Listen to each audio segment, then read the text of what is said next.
All right, I'd like to get this meeting underway. We will start with our public hearings. The first item is public hearing on Town of Mount Desert Traffic Ordinance and Select Board Permit and Paid Parking Policy. And the second is referendum questions on May 2nd, 2022 secret ballot. One on public hearing on local liquor option to reaffirm the option that was approved in 1991 by secret ballot vote. And the second is public hearing on amendment to town charter to remove the sunset provision. And I will open this up to public comment.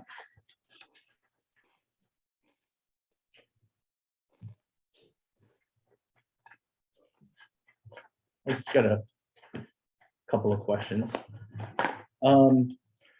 In reading through this, I didn't see any mention, there's a small lot sort of abutting the Mount Desert Nursery School, and I believe that's town property. Yes. Yes. I didn't see that lot mentioned anywhere in the ordinance, so I was just wondering. And What- I think that's probably an oversight, that we probably should have had that in there. Okay, There is regulation on it, so we should definitely put the language Okay. back in there. I mean, I think obviously parking is an issue, and I've always thought like that area, it needs to be like formalized, if that makes sense. I don't think there's any signage up. There's certainly not lines painted, and there's like weeds growing out, and like depending on what time of year you drive by, there's like boat trailers or different things there. So you wouldn't know necessarily that it was a municipal lot, but I just think if we could get that included, that would be a positive. And the other question is, where would the kiosk be located? So we've talked through a couple different locations. I'm gonna get final approval from Tony at Public Works, but I think we're gonna put it right down on the grass island right there, abutting the cranberry log, kind of where the additional paid parking spots are by the municipal lot. Okay. Just off the roadway enough, but signed well enough so people know where to go. Okay.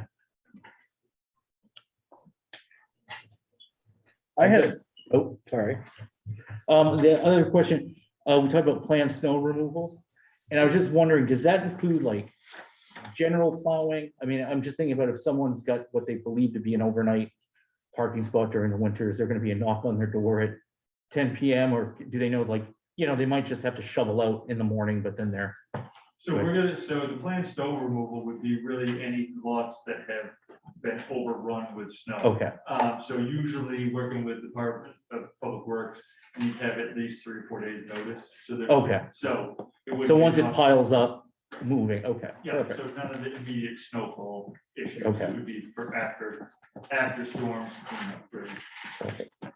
My question is about the same section. That section D3 was confusing to me. The first thing in paragraph B, item 1, it said the police department shall providing advance notice. I think that was just a grammatical typo, but a couple of places it mentions, like in the second paragraph, it says, it talks about parking lots. And then it talks about the authorization of police department to remove from highway, street, or alley. And I just would,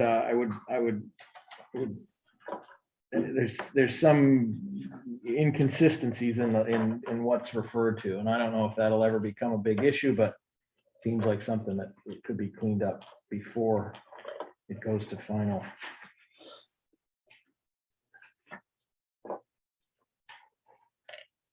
Can I just get clarification on exactly what the D3?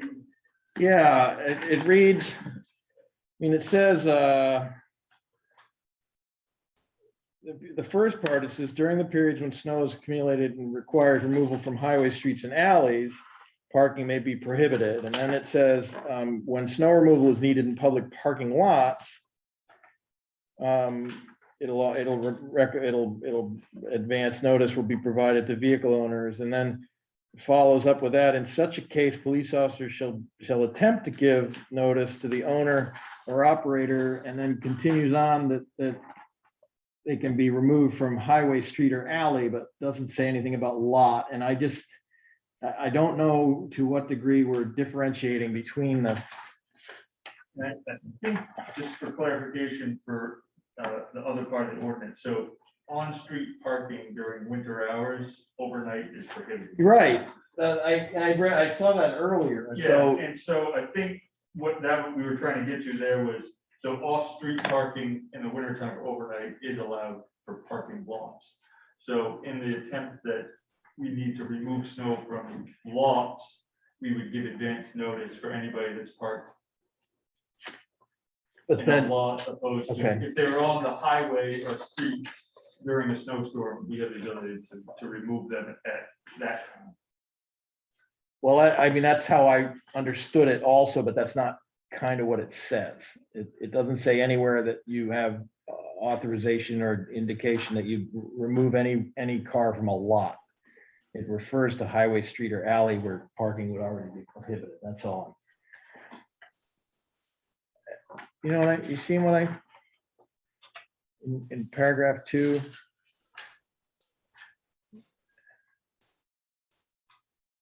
Anyway.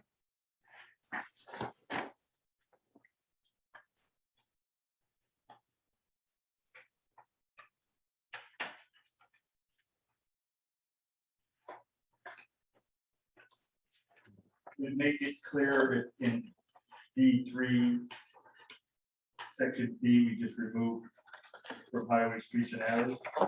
I think so. I mean, if that whole section is about parking lots and not streets, then I would make that clearer. That's all. And that may have just been a cut and paste. It may have been.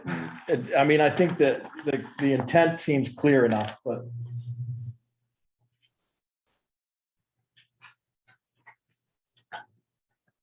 I think Kathy Miller has. her Kathy, hand. go ahead. I was wondering about the policy in place, and I've now had a chance to read it, so I should put my hand down and say thank you to the police department for putting this plan together. Right. I guess my one question was about paid parking. If the lots indicated elsewhere are full, then people can pay to park in the permit area of the Gray Cow. I assume as long as that's not already full. Is that correct? That is correct. And I was gonna discuss that a little bit later on in the meeting when we talked about the permit stuff, but we can talk about it now for sure. So we're piloting, based on the conversation from last fall and direction from the select board, piloting residential permits for Northeast Harbor Village. We agreed on 20 spots, working with Public Works, the Harbor Committee, or the Harbor, and kind of came up to 20 spots. But really, I think from the conversations that you and I had, Kathy, really we've said there are about 10 to 15 at the most residences that don't have enough off-street parking. So realistically, if we need to adjust that, part of pulling the permit and paid parking out of the ordinance and putting it into the policy allows it to be a little bit more fluid without having public hearings, public notice to do the ordinance changes. And if we need to adjust that, then we could. And we have overflow from time to time for overnight parking going to Cranberry, but very rarely would I see that we would ever use more than 5, at the most 10 spots, other than what we already have allocated for overnight parking. Great. Thank you very much. So in theory, overnight Cranberry parking could end up in the Gray Cow lot. Yep. And would there be a limit on how long? I mean, I'm just thinking, would it be worst case scenario? You've got a handful of cars out there that are just left for days. I mean, is that We don't- possible? We But- don't see that normally with the Okay. overnight parking for Cranberry. Usually it's a week at the most that we see for the overnight parking to go up to the island that don't already have a paid spot somewhere else.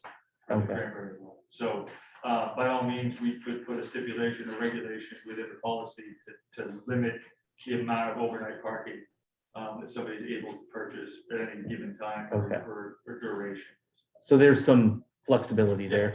Yep. And I guess probably if you were spending extended times out there, you probably already have a spot down there. That's what we anyway, yeah. normally see, Okay. is if there's extended stays, usually they had arrangements with either the homeowner or the permit, and they manage that Okay. on themselves pretty well.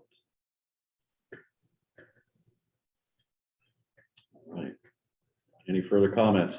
I do have, sorry, monopolizing the time here.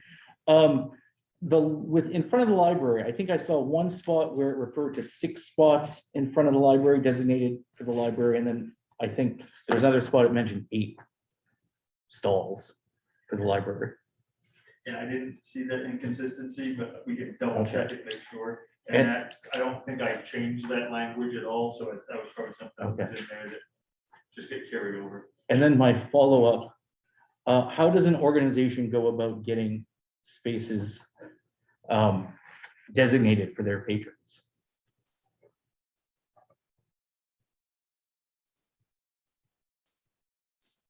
I'm not sure. Okay. I'm just curious because I know there are other organizations in town that have a lot of foot traffic throughout the day and elderly patrons and whatnot, so. But we can follow up with that later.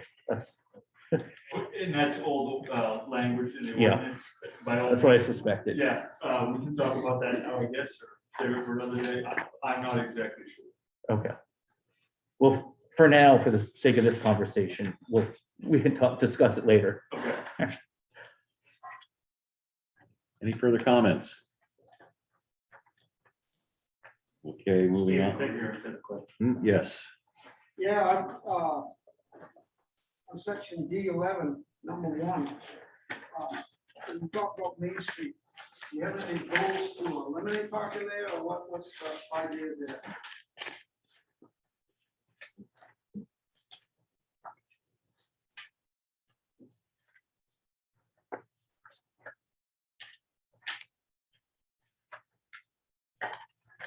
Page 13.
Which one specifically?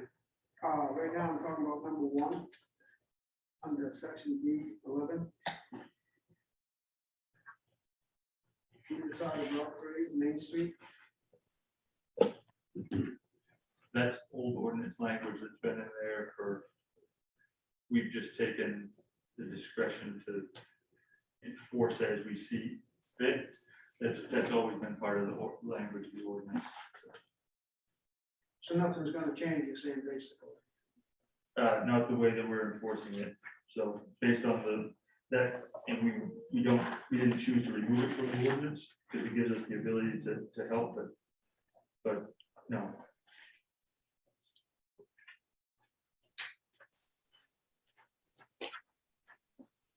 Then I was wondering about number 5. Page 14. And that was done, I believe, a year ago, to prevent some of the overflow from Sea Harbor Beach, day traffic parking from the fountain down. So that language ordinance was what, a year and a half ago. So you haven't, just so it's clear to me, you or the board haven't gone out and actually looked at the roads or anything, or talking about new ordinances on these roads or anything like that? Only the stuff that we've had problems with as far as parking areas. And I think this really came to light because of the congestion that it was having for emergency vehicle access to Seal Harbor Hill. From when that ordinance change happened. That's the part I want to get to. That road, there's 20, that section of road is 26 feet wide. You go further down the road, it's down to 19 feet wide, and you allow parking there. So I was kind of curious as to, why that was happening. And then there's places you can't get through down by the yacht club due to the fact they have these fairly large cars parked there, that. I know a fire apparatus ain't gonna get through there, nor an ambulance. And I think what we did was got us to a point with that ordinance change the last time. We did go down and measure, but we got to the cutoff, which is escaping me. When you get down, your access might to Seal Harbor Hill from Steamboat Wharf, you go up County road. County Road. Well, it depends on where we're going. Either way, but most likely we'll go up. People Road. To County Road. Yeah. Yeah. And I think from there down, we basically left it as is, just because parking is limited in that area. So what are you gonna do? Are you saying you don't use a dry hydrant on the dock anymore? We still do. You ain't in the summertime. Yep, go ahead. I remember this conversation from a couple of years ago. Somebody was here pushing to restrict parking there by the fountain. Both gentlemen who were here claimed it was for emergency services access. I refuted that. I said, we have no problems getting through there. It was further down the road that we had problems, which Steve was talking about.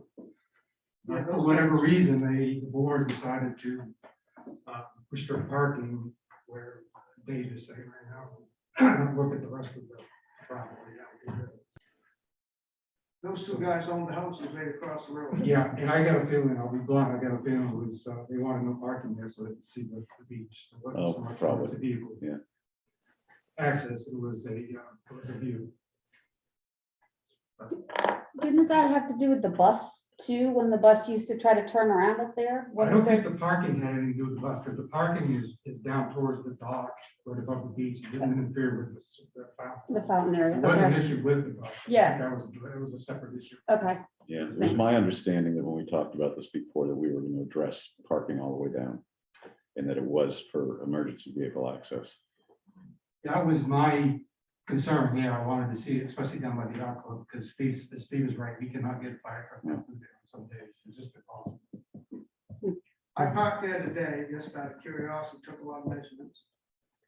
And while I was parked right there, where one of the biggest problems is, one of the Holyoke trucks come down through there loaded with dirt going to Rainy Point. So he stopped to the bank and moved. And I'm like, "Hey, what do you mean I gotta move?" He goes, "Why can't you do that?" It's okay, that's all I needed to know, so I backed up. And his thing with his dump truck and trailer and.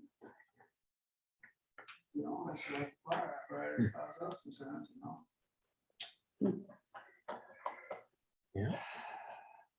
Yeah, that's a good point. So if we proceed with this, we're gonna have to look at some revisions. Sure. And maybe get Jim to come in as well. And I think we can basically take a look at, if we have direction from the board to take a look more at Steamboat Wharf area, by all means. Please do. Yeah, absolutely. Yeah. Well, and that was one of those things where we put in the ordinance changes what we've had for complaints and problems since the last revision. And we thought that this was resolved, but if it's still an issue, by all means, we can go back and take another look. Okay. And back in the 90s, we made that a one-way road. Huh. And it was one way south on Steamboat from New County down to the town dock. Then it's two-way up around Captain Shaw Hill till you come to Cooksey Drive. Two-way was to the right and one-way on the Cooksey Drive south back to New County Road. And at that time, a couple of them folks that had houses there come to the board and screamed and hollered about the amount of cars going by the house. But if you go up on the Cooksey Drive now from Town Wharf Road. Where the Steamboat Wharf Road ties into the Cooksey Drive. It's just as bad up there, because now them families have grandkids with cars and stuff like that, and that road's even narrower than the Steamboat Wharf Road. Yeah, And so they have a little pull-up by the house, so they diagonal park, you know, the angle park and all of this stuff, so that it makes it even worse. And sometimes you can't get through there with a pickup truck, let alone an emergency vehicle. That's just the road that this gentleman spoke that they were gonna take for fire protection and ambulance, EMS, you know, so I mean, it's like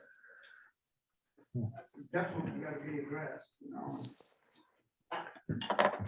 sure. Okay.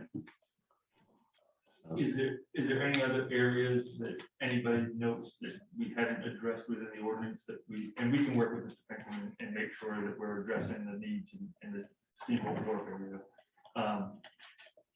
Keep a running list of what we've made for amendments and changes with this ordinance draft. But is there anything else that you, as a board, would like us to see work on?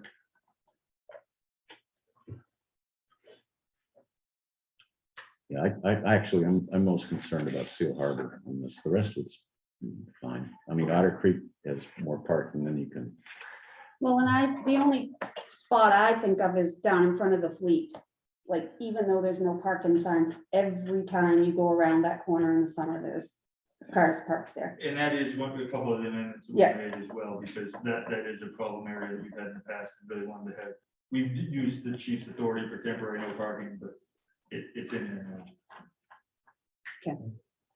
Yeah, I saw it, so I was glad to see that. Yeah, I think the combination of parked cars, children on bicycles, it makes it a People gauntlet walking. trying to get through there Yeah, safely, yeah. Can I ask, talk about one more? Yeah. thing? On page 14, section C, number 2, all stalls at the Seal Harbor dock. When you drive down onto the pier, there's off to the right, there's 2 spots right there taken up in yellow. And basically what that was designed for was originally made for was so the lobstermen could drive down there with the trailers and unload traps. Well, now that they got a hoist, 90% of the traps are either dropped off at the end of the pier and taken down onto the floats that way, or lowered in over by the winch there. Yeah. And they do that early in the morning usually. So I was just wondering if that could be done away with, because I mean, it's getting pretty busy, because the yacht club is now parking down there on the town dock as well. And the dock's getting used a lot more than it ever was. If we could, maybe like June, July, and August, do away with the yellow or something. After most fishermen have all the traps in by then, and make it so that we can have them 2 extra parking spots right there.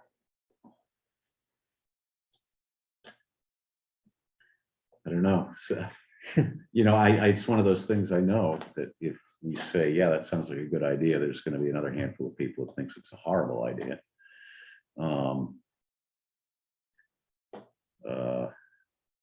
I hate to take up those stalls with space that's not going to be used.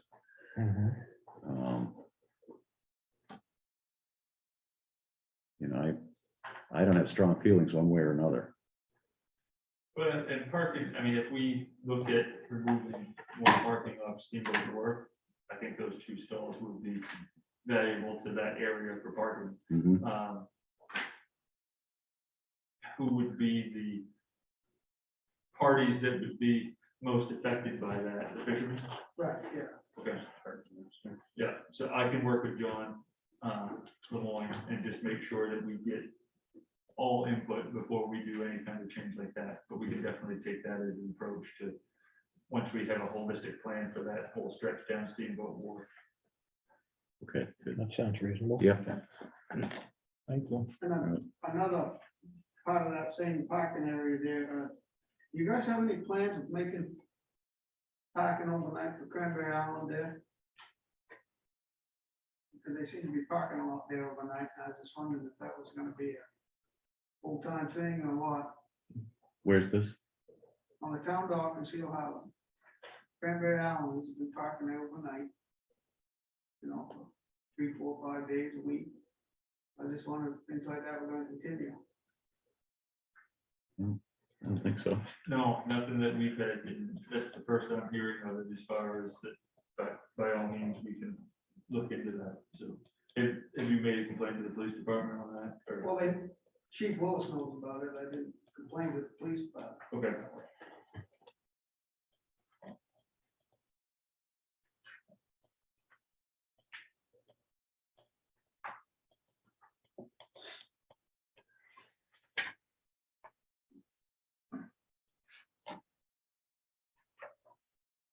Okay, well, that's just a question of enforcement, because that's what it says right here. No overnight parking. Right. and we can add that to our roots as far as enforcement.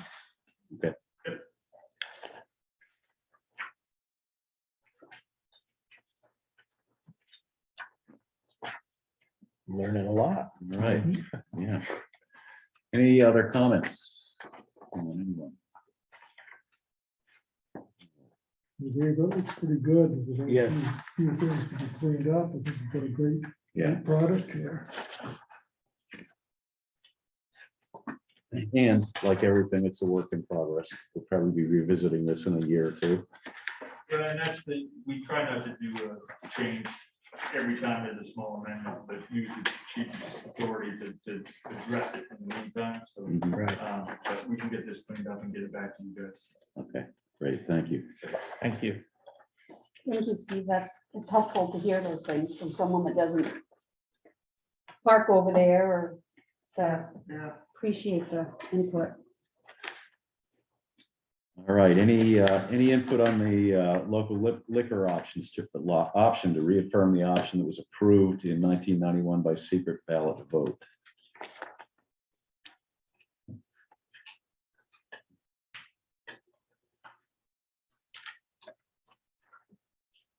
Okay, anyone want to chime in on the town charter amendment to remove the sunset provision?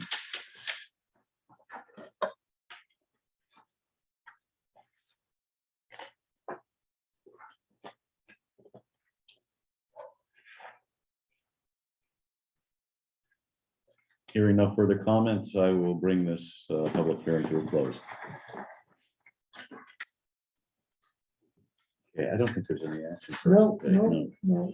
All right, We can work with the traffic ordinance and bring it back. So thanks, Steve. Okay, minutes, approval of minutes from March 21, 2022. Move approval? Second, All in favor? Appointments, recognitions, and resignations. Appoint ballot clerks under Title 30A MRS Section 2528 for 2022 annual town meeting. I would move appointment with thanks. second that. All in favor? Appoint. Yes. Thank you. Appoint biannual election clerks under Title 21A MRS Section 503. Once again, move appointment with many thanks.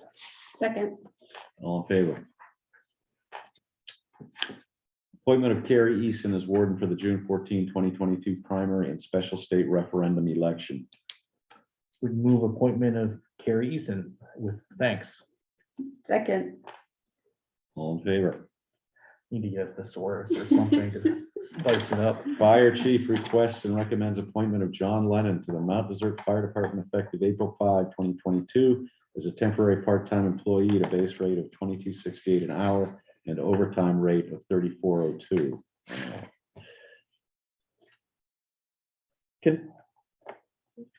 Can you explain a little bit, Mike, about, this is somebody that is gonna work primarily to help the ambulance service get dovetailed in? The transition over. And this- Yes, that's correct. They've asked me to have a point person in the fire department they can work with one-on-one directly. Okay, Start making that transition over. The individual needs to be, or should be paramedic level license, so they can Okay. understand the equipment and everything that's being transferred over or replaced. So John has been working with us kind of behind the scenes, helping us get some policies and things together. So right now, the ambulance is indicating, and I kind of agree with them, that they'd like to have somebody here at least 2 days a week or up to 2 days a week now on a more steady basis, so they can start working with them on a steady basis. So his hire, that's his sole responsibility of the town of Mount Desert is to work that as sort of the point person liaison. Yeah, you're kind of liaison, Yeah. between the two agencies, get that transition over.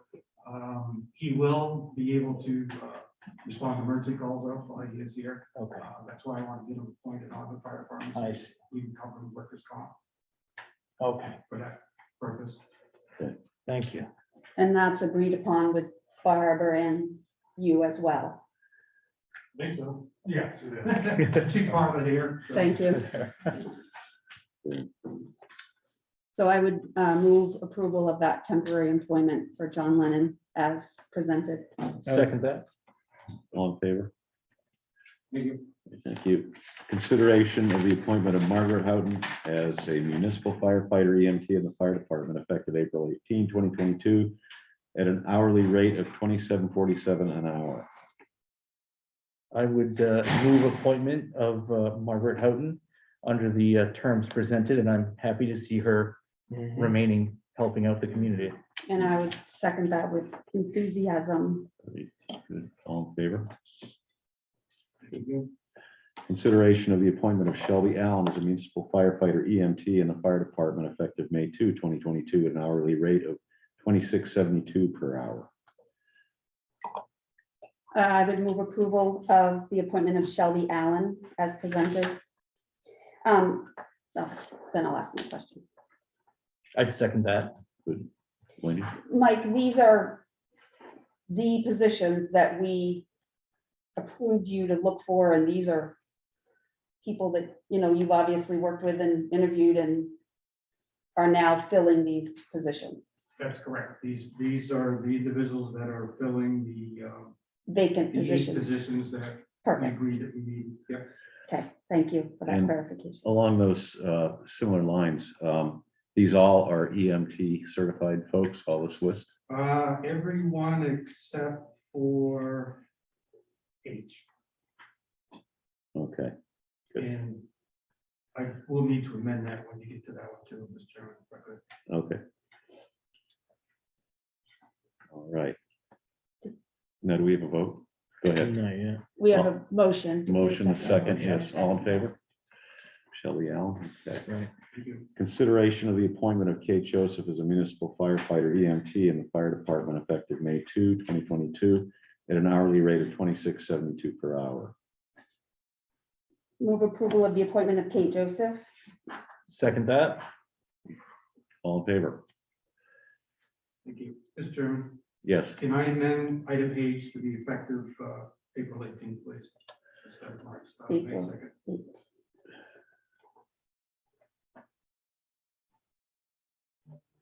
okay. Consideration of the appointment of Ian Campbell as municipal firefighter EMT in the fire department effective April 18, 2022, at an hourly rate of $25.97 per hour. Move approval of the appointment of Ian Campbell. Second. All in favor? And Mike, he will do the training for the EMT at some point. That is correct. All these individuals have signed an employee agreement stating that in certain cases they are lacking. I stated what they needed to get in the timeframe they needed to get that on. Okay, No one great. agreed to Some of sign these that. are EMTs and not firefighters at this point, correct? Some of them need, some of them are That's just correct. One EMTs. is an EMT with no firefighter Right. certification, and one is a firefighter with no EMT certification. Yeah, we talked about that. That's true. Thanks. All right. Consideration of the appointment of Griffin Costello Sanders as a municipal firefighter EMT in the fire department effective May 2, 2022, at an hourly rate of $26.72 per hour. Move approval of the appointment of Griffin Costello Sanders as presented. Second. All in favor? Consideration of the appointment of Sarah Edelberg as a part-time EMT in the fire department effective May 2, 2022, at an hourly rate of $25.97 an hour. Move approval of Sarah Edelberg as presented as a part-time EMT in the fire department. Second, All in favor? I just make a Yes. comment. I was, and I'm sure the rest of you were really little bit flabbergasted and pleasantly surprised to see this slate of names that you had, considering how difficult it is to find people. So just congratulations on the work, and you put a department together that attracts people. So that's really positive. So thank you. Thank you. We still, just FYI, we still have a couple of open Right, spots, so right. it's an ongoing, but yeah, thank you. But it's nice to see some familiar, like people that know the town, people that know, so that's, I don't know, I think that's kind of exciting Yeah, too. I agree. Yeah. Recognition of Lisa Young's recertification as tax collector and treasurer from MMT CTA. Would move recognition and congratulations to Lisa. Thank you for the hard work. Yeah, I second that. Yes, congratulations. All in favor? Great. Accept resignation of Megan Lunt from accounting code enforcement assistant position effective April 8, 2022. Move approval of her resignation with thanks for her work while she was here with the town. Second, All in favor? Will that be a posted, another, like, will that be a position that will, It's currently open. okay, Okay, consent agenda, press release, Town of Mount Desert to hold listening session on Otter Creek Inner Harbor on April 12, 2022. Assessors preliminary 2023 state valuation, submission to the Secretary of State for the voting place move. Thank you letter from Healthy Acadia, March 18, 2022. Confirmation letter regarding the Community Resilience Partnership from Governor Mills' office, March 23, 2022. Hampton Solid Waste Facility Sale Progress Report, receiver appointed. would move we accept the agenda as presented. second, Great. Any discussion on any of those items? All in favor? Selectmen's reports. Anything to report? No? Okay. Unfinished business, signed municipal officer certificate of official text of a proposed charter amendment. And this is the sunset clause.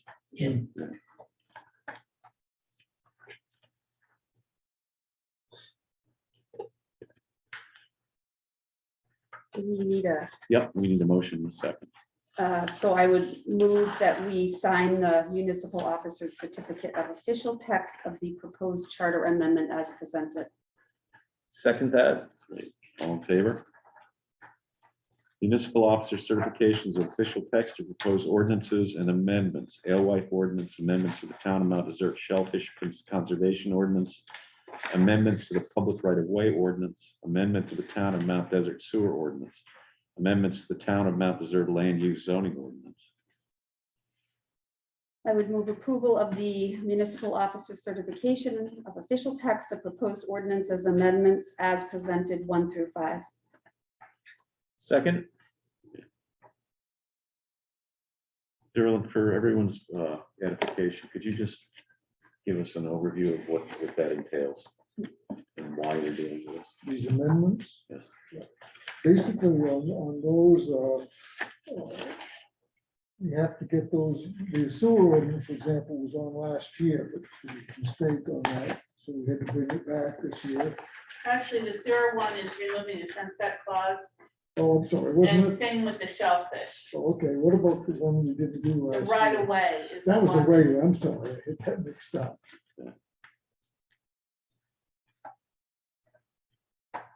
Same thing with the zoo, with the Luso, right? Except we No, cleaned up Luso, these those. are, that was done at the special meeting, so these are all new proposed changes. And the Alewife is just every year, it's a Yep. standard thing. yeah,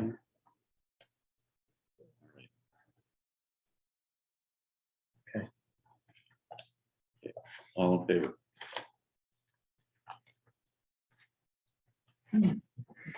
Authorized premium pay awards to 53 town employees in the total amount of $57,381.35 using ARPA funds as allowed under the SLFRF final rule and authorized finance director Jake Wright to do all things necessary to issue awards and comply with reporting requirements, including transmitting any necessary written justification letters to the Secretary of the Treasury.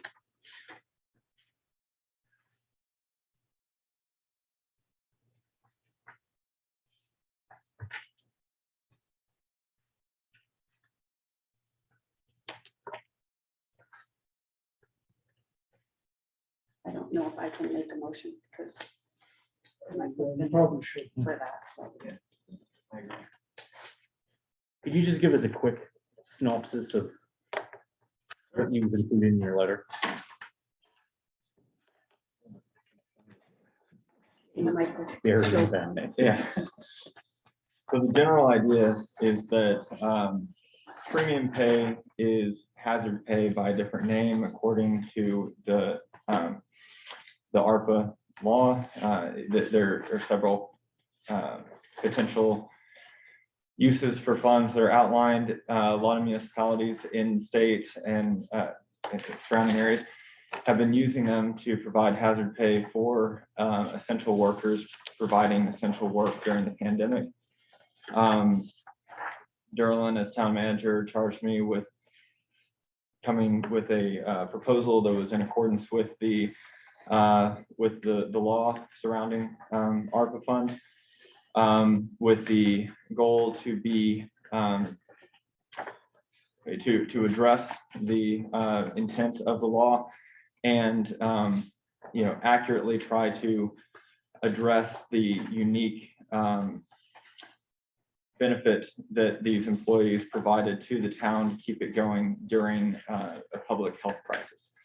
The methodology that we arrived on was to provide $2,000 payments to full-time public safety employees that were here during the entire analyzed period of March 2020 through June 2021, identified as the height of the pandemic. $1,000 payments to other full-time employees during that were employed for the entirety of that same time frame, with respective pro rata applications being assigned to employees that came on filling vacancies during the pandemic, and on-call firefighters that made up for gaps in shifts and maintained coverage during the period. And essentially the documents that were provided in the packet detail how we got to the number of $57,381.35.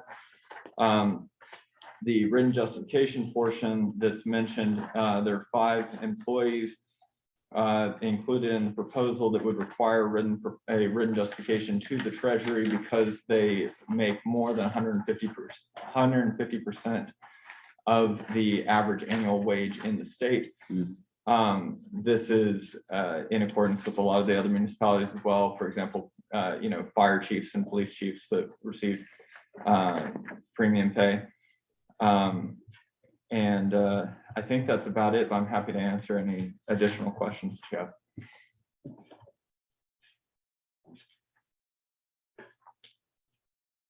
And so this has been, I don't know if fairly common is the right term, but there are other communities in the area that are. Correct. Yeah, it's been, as far as I can tell, it's been an extremely common use of ARPA funds.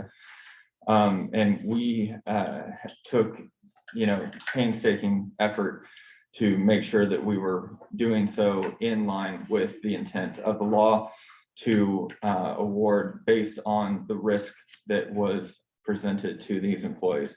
A lot of municipalities have been doing, just across the board, $1,000, $800, $1,500.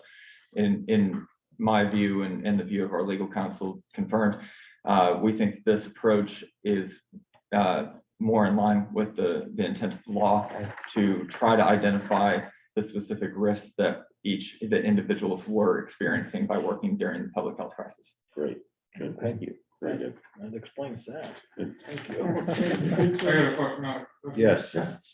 I noticed the part-time firefighters, what about part-time police and dispatchers that work during the pandemic? Absolutely, good point. This is going to be coming back for the the 19th meeting. Because essentially what happened was, when we defined the original parameters, it was full-time employees and on-call firefighters, as you said. And essentially it brought to our attention that there are, I believe, 2 public safety part-time employees in patrol and dispatch that have analogous situations to on-call firefighters that should not have been excluded from this. In my view, it's not worth, pushing the entire proposal back, but we will come with a second proposal at the second meeting in April to grab the 2 individuals that we believe were unjustly missed in this proposal. And essentially, it's just that it was a complex proposal, and we did our best, and we had a little bit of an oversight, and we're going to get it addressed. Great, Thank you. thanks, Chapin. Good question. Okay. All in favor? I'll abstain. One abstention. Was Okay. there? I don't know if There was there a was Yeah, motion. there, I believe there was, but. I don't know. How No, enthusiastic we were. I'll move that we approve the recommendations of our finance director for the ARPA fund distribution. I'll second that. All in favor? Now, one abstention. Under new business, you can strike A because I was having a brain cramp. Okay, We only bring it to the board if we're gonna do streetlight removal. We just automatically do the shields if somebody requests, so we can all right. take that one off. A request authorization to release and expend an amount not to exceed $8,239 from the police capital reserve account 4040100-24405. Balance is $94,619.08, leaving a remaining balance of $86,380.08 for the purchase of 1 new WatchGuard interview room camera system with multiple cameras for the Mount Desert Police Department. Is this to replace an existing camera system, or is this? So we have an aging DVR system that basically does all our CCTV, so outside the police department, fire base. This really brings this into our evidence cameras. So this is the same camera system that we use in our vehicles. WatchGuard just makes a specific solution for an interview room or a booking room. And this actually is cloud hosted. So right now, this is the one video system that we still have not on that system. So it just kind of brings it all together for discovery purposes, for prosecution. It's just, you go to one link, it's all shared there, opposed to having to burn a special DVD from a separate system.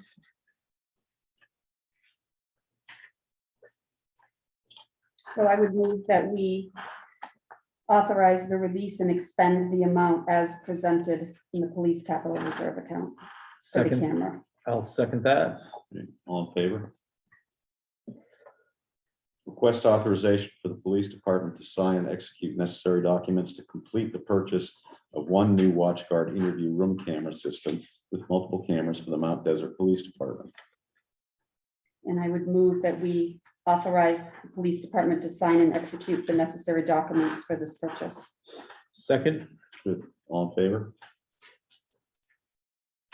Request authorization to release and expend an amount not to exceed $14,016.59 from the police capital reserve account 4040100-24405 for integrating parking enforcement systems, kiosk for paid parking and permit setup.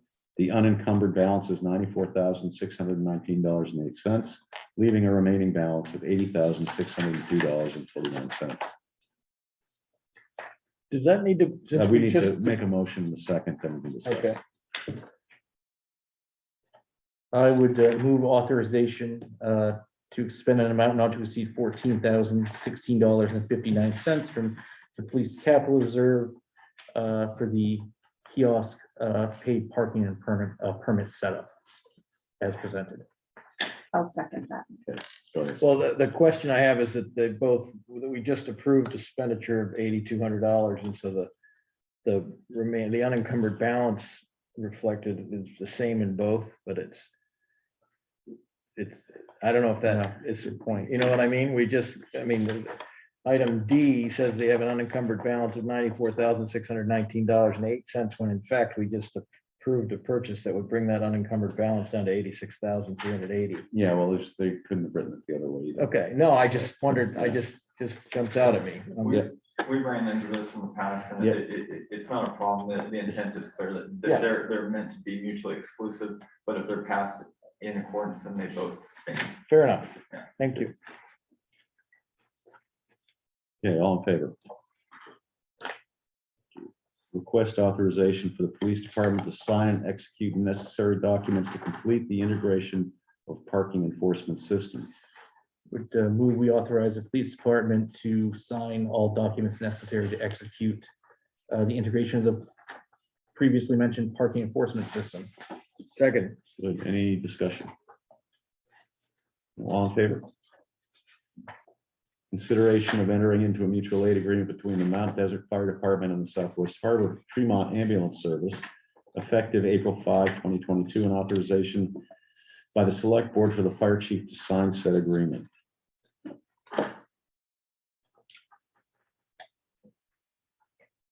Does the motion have to take place before we Yep, can ask a any motion and a questions? second first, and we can I discuss. would move that we approve entering into a mutual aid agreement between the Mount Desert Fire Department and Southwest Harbor Tremont Ambulance Service effective April 5th.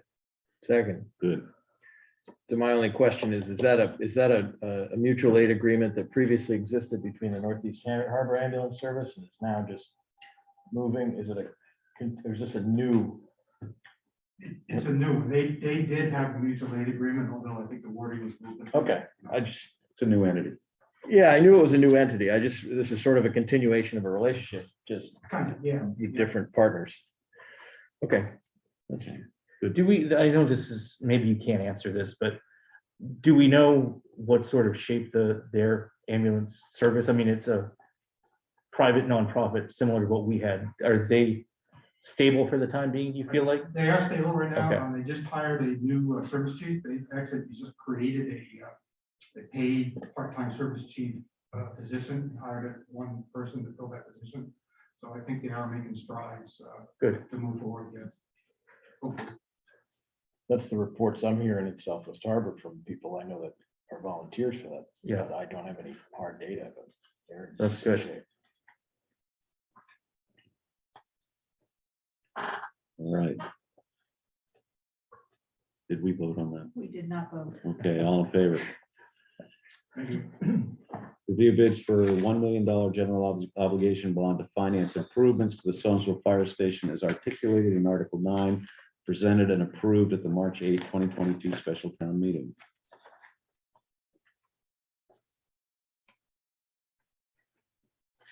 I would move that we approve execution of the bond documents for the $1 million general bond obligation from Bar Harbor Bank and Trust effective April 11th, 2022. Second. The discussion. Oh, I'm sorry. I think I just read the wrong one. I got ahead of myself here. I would move that we approve the resolution authorizing the issuance of the general obligation bond of the town and principal amount not to exceed $1 million as fixed interest rate of We're on 3. G, We're in June. and you're Okay, reading H. Go back another one. I've got one meeting left after this. so. Okay, we are on G. Review bids for $1 million general obligation bond and finance to finance improvements to the Sonesville Fire Station as articulated in Article 9, presented and approved March 8th at the special town meeting. Second, that one. Good. Any further discussion? All in favor? Approve the resolution authorizing the issuance of a general obligation bond of the town and the principal amount not to exceed $1 million at a fixed interest rate of 3.09% for a term of 20 years. Move approval of that resolution as recommended. Second. Any discussion? All in favor? Execution of the bond documents for the $1 million general obligation bond with Bar Harbor Bank and Trust Company effective April 11, 2022.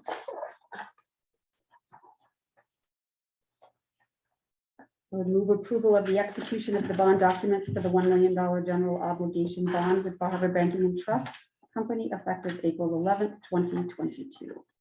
Second, All in favor?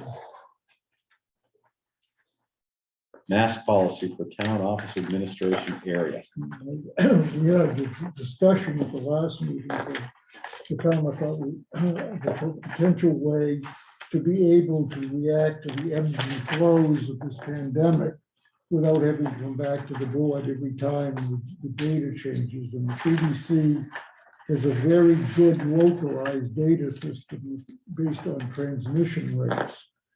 And the transmission rate currently in all of Maine is low at the moment, but it gives us the ability, these are updated once a week. So it gives us the ability, if transmission rates spike to high, that we can put the mask mandate back in place until such time as it moves back down. So I think it gives us a little flexibility and allows us to respond quickly.